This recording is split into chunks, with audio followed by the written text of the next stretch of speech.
欢迎大家来到我们这一堂非同步教学活动规划的课程了。那今天我们主要来教大家非同步教学活动和经营实务。那这个课程呢，我们会分为4个大的部分。那今天第一个大的部分呢，我们今天会讨论到线上教学的前提，还有同步和非同步线上课程的经营的类型，还有线上课程经营的方式。好，那在线上教学的前提的部分呢，其实我们一般来讲，我们在教学生的时候，最不希望看到学生他是属于这种大量填鸭式的教学，然后他在封闭学习的环境之下呢，注意力下降，然后失去了好奇和发问的勇气，也失去了自主学习的能力。所以我们比较希望可以看到的学生呢，他是有自信、主动积极，会发言表达，会思考，那会解决没有遇到过的问题，让他自己来学习新的事物。这种学生是我们比较想要见到的。那所以在一般传统式的教学呢，其实有出现蛮多的问题，像是说这个我们老师他没有办法兼顾到个别学生的理解速度。那学生应用知识呢和练习的过程呢，老师也比较难给予指导。所以老师他当然也就没有足够的时间可以了解或解决个别学生的问题。那学生他当然在这种大型的课堂当中呢，应用知识的机会比较少，那老师跟学生互动的机会也比较少。那在这种大型的课堂当中，学生当然呢也不习惯跟老师做互动，也不敢提出问题。这就是一般传统讲述的时候比较容易遇到的问题。那接下来我们其实要看一下这个很著名的学习效益金字塔的图形。那一般老师们在课堂上讲授的话呢，其实只有占 5% 的学习效率。那一般如果老师再加上了阅读还有这个视听的教材的话呢，可能可以达到 10%、20% 的学习效率。那老师还有再加上示范的话，还可以到 30%。但是呢，如果老师加入了小组的讨论或者是实习实作的话呢，可能到 50%、70% 的学习效率。当然最好的学习效率呢，就是让学生他可以去主动的教授其他的学生，他的朋友，或者是呢在及时把课堂上运用的学习到的知识直接教给学生，直接做一个这个应用。这样的话可能可以到 90% 左右。那所以说从这个小组讨论、实作然后学习、教导他人这部分呢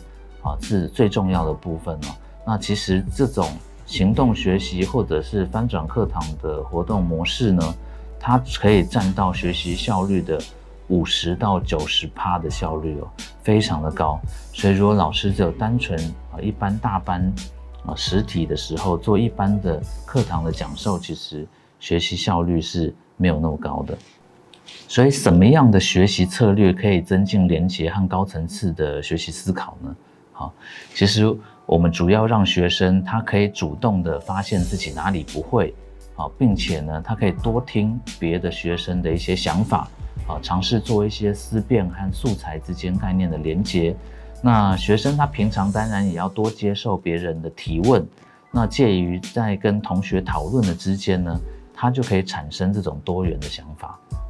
所以我们必须要提倡多思考、多提问，然后借由学生他们发问的过程当中呢，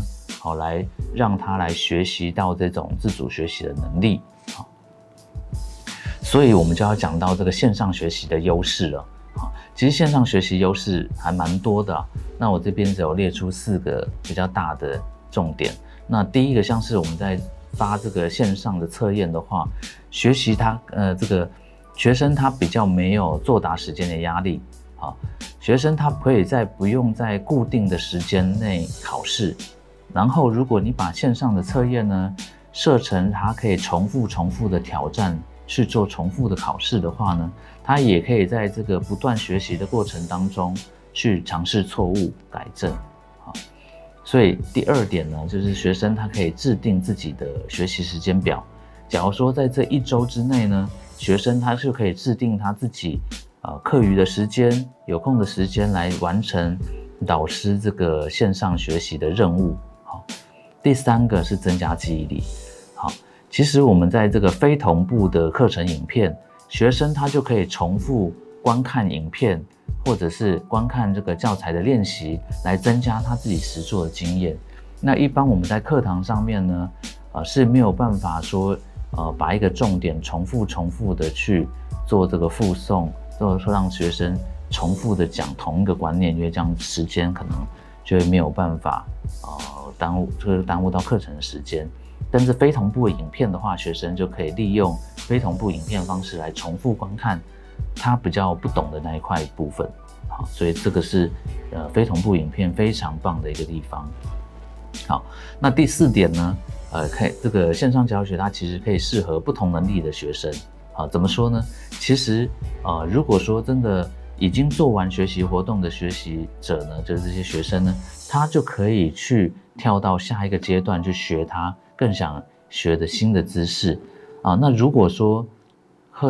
学习能力比较不好的学生，他在这一个课程，他这一周的内容他学的还没有那么好的时候，他还可以回到前一周去看课程的影片，重新再复习、再学习理解一次，然后再来学这周的课程。所以说，它是很适合学习能力不同的一些学习者这样子。好，所以在其实最近这个疫情的时代各个老师想必也在这个疫情的期间，也让学生做了很多线上的课程，对吧？对，所以说在这个目前这个时代，其实已经进入了这个数位时代了，所以老师们呢，其实也有一定这个责任来学习一些数位的科技啦所以说我列了3点，也让老师们参考看看。那第一个的话，当然是我们老师们可以了解一些新兴的科技了解一些线上平台或者是平台的软体的一些教育的功能。那我们可以利用这些好的学习这个好的工具呢让它可以结合一些学习辅导还有问题解决的能力来培养学生。那好的教学还有适当的学习策略呢，就可以当成是学生这个学习的真正的助力好，那第2个部分呢，当然是说我们可以学习运用网络用在教学和辅导的部分。那我们可以了解一下网络它是怎么样来设计这种教学策略还有学习的活动那我们可以利用网络的特性呢来辅导学生那第3个，当然我们老师自己也要相信科技是可以有利于学生，那当然是也有利于老师基本上是一个双赢的技术好，那接下来我们要讲一下说老师您的课程呢，什么时候要采取同步，还是什么时候要采取非同步的这种线上教学的方式呢？好，其实在教育部的部分目前没有特别的规定但是建议可以使用同步的远距教学当然如果说老师您是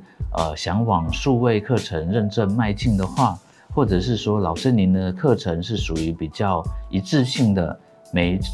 一个学期变动都不会太大，每一年的教材几乎都是类似的这种课程呢，我会建议老师使用非同步加上一些同步远距教学混成式的方式来做这个教学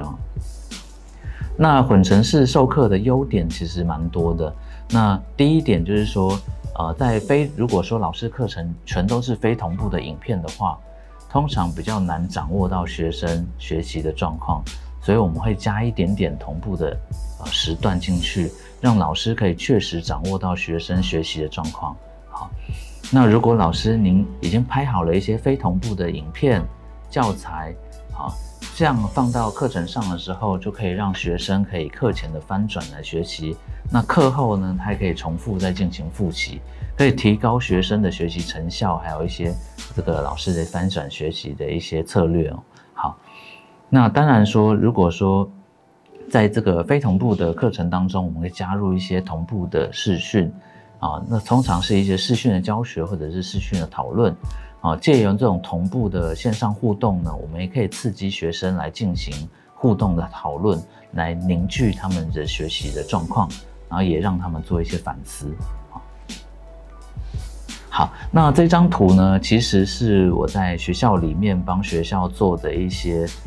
提供给老师们参考用的。那这里面有非常多的学习的策略，那包含像是出席的点名啊、考试啊、测验啊，还有书面的报告、作业的缴交口头的报告课程的讨论、实作演练、口语练习。那里面有列了非常多如何设计这些学习活动的一些方式那主要的话，老师线上课程经营还是区分为同步和非同步了。那我先解释一下同步的部分，当然就是老师和学生是在不同的地方，但是老师和学生在同时上线进行一个教学的活动所以强调的是即时的互动学习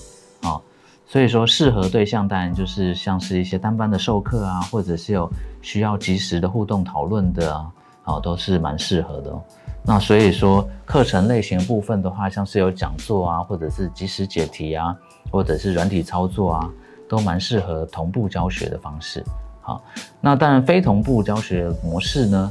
老师跟学生当然也是在不同的地方，但是他先强调的就是学生可以在任意他想要学习的时间呢，就去看影片来做学习，所以说时间可以让学生可以自主的控制，所以强调学生自主学习。这种适合的对象当然就是老师你已经有录制了一些影片教材，而且说或者是老师你有同步教多个班是同样内容的话，那就非常适合这种非同步教学的方式所以说有一些课程形态像是观念的讲述欣赏作品资料阅读讨论软体操作这些都是很适合老师拍成影片来做成非同步的教学。好，那有哪些同步或非同步的软体或平台可以使用呢？我这边有列出了一些同步和非同步的一些软体那同步的部分呢，像是有 Google 的 Meet当然说最近它因为如果说学校老师你的学校不是购买教育版的话，可能目前它这个录影的功能被取消了，所以Google Meet 最近也比较没有那么好用。那像我们学校是使用这个 Microsoft 的 Teams， 那 Teams 的话，它至少上线人数还可以到250人。那基本上呢，Teams 的这个线上的这个使用的状况是蛮不错的，所以也推荐大家来使用看看。那 Webex 或者 Butter 或者 StreamYard 都是老师都可以试用看看好，那如果老师你是要录制非同步的影片的话呢，像是我们有使用过的 Camtasia 但是它可能要付费，还有 Loom、Recording、OBS 这些都是很有名的一些免费的软体，老师们呢都可以很轻易的录制自己的桌面来做这个非同步的影片。那在于这个教学平台的部分呢，当然依据老师你自己学校是采取哪一种教学平台为主啦。那像我们学校的话是 Moodle 和创 Class 都一起会使用，那当然现在学校主推的是创 Class， 那老师也可以试看看Ruvio 的话当然就是属于一些线上互动的一些功能，那这部分老师也可以试用看看。好，那最右下角我有列了一个好用的软体，这个是常常我在用这个点名的时候会来使用。那只要把这个学生名单贴上去之后，它有一些音乐和特效甚至它点到名还可以喊出那个学生的名字，非常有趣可以增加学生在这个课堂上面的参与的程度好，那接下来我也要分享一些我自己在非同步课程里面会用到的一些小技巧那也提供给老师们做一些参考。那主要在开课之前呢，我会上这个上课须知。那上课须知呢，其实里面就是公布了一些课程基础的规则内容还有说老师的简介还有分组报告或例题讨论时间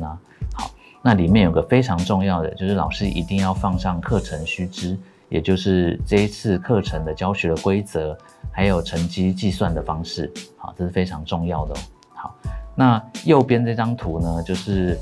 我截了我这个在平台上面，我把我的课堂上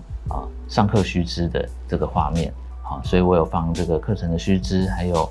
我的经历，还有我的线上会议室的连结是在礼拜几的几点，那还有线上报告会议室的连结，分组报告的时间、题目，还有分组报告的上传的区域，这些我都会放在开课的一开始，我就会把它都列好。好，那在课程须知的地方呢，里面非常重要的就是老师一定要清楚的列出成绩计算的方式。好，尤其是像我在教这种全线上的非同步课程的时候，基本上同学们是很难来找到老师的，都是在线上跟老师碰面，所以他也有可能说很不太了解说课程经营的方式，课程这个上课的方式的模式，或者是成绩计算的部分。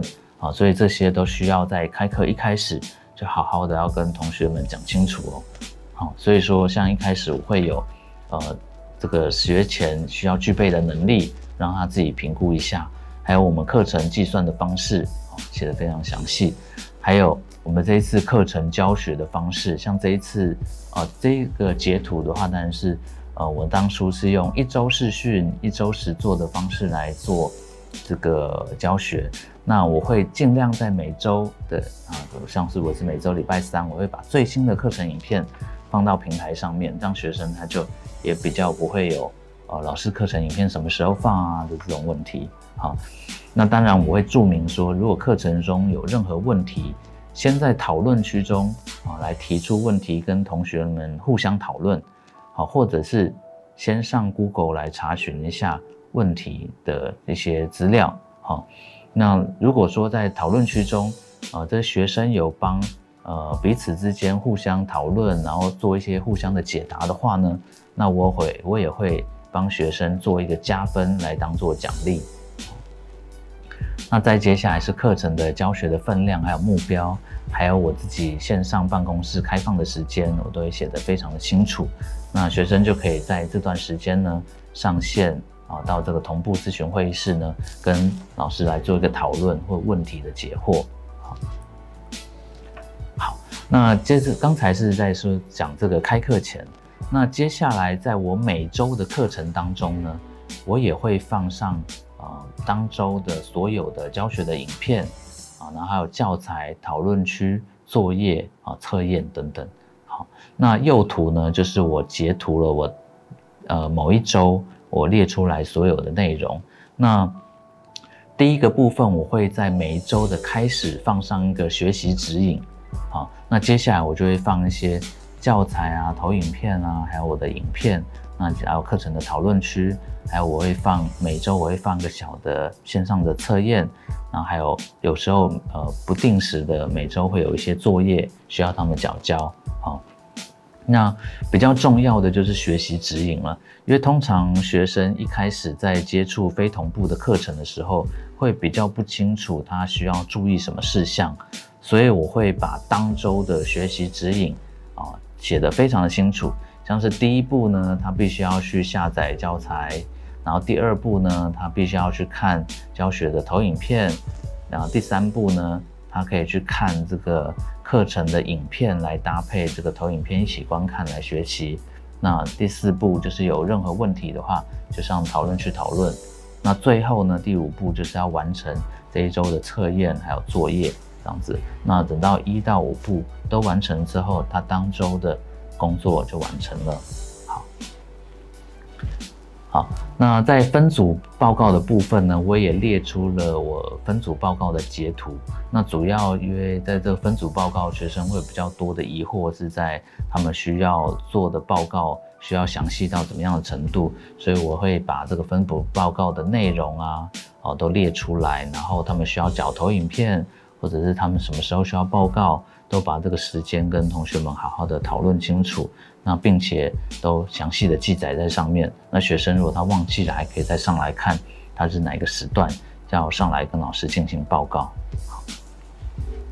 那如果老师您是这个有很多补充的教材的话，像我也会放在我的云端硬碟里面，那我会分享到这个平台上面，让学生可以自由的进来看这些补充的教材当然一些网络上的一些资料也都是没有问题的。那老师可以借用这个补充教材呢，让学生可以学习到更多课外的知识。好，那今天的第一个部分呢，就到这边结束了。那欢迎老师们继续观赏后面这个3个部分。好，谢谢老师。